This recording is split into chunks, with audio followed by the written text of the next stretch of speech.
मध्यपूर्वेतील वाढत्या युद्धजन्य तणावाचा फटका आता थेट महाराष्ट्राच्या किनारपट्टीवर बसू लागलाय. इराण आणि इस्रायलमधील संघर्षामुळे कच्च्या तेलाच्या किमतीत मोठी वाढ झाली आहे.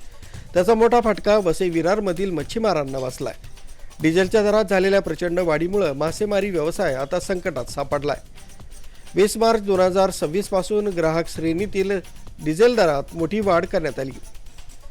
याचा थेट परिणाम मच्छीमारांच्या खिशावर झालाय. आश्चर्यकारक बाब म्हणजे सामान्य नागरिकांना डिझेल सुमारे 90 रुपयांना मिळत असताना मच्छीमारांना मात्र हेच डिझेल 112 रुपयांहून अधिक दरानं खरेदी करावं लागतंय. प्रति लिटर तब्बल 22 रुपयांची अतिरिक्त झळ बसत असल्यानं मासेमारीचा खर्च अवाढव्य वाढला आहे.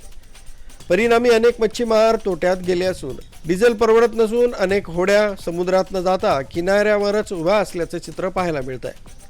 मच्छीमार संघटनांनी आता सरकारकडे तातडीनं हस्तक्षेप करण्याची मागणी केली आहे.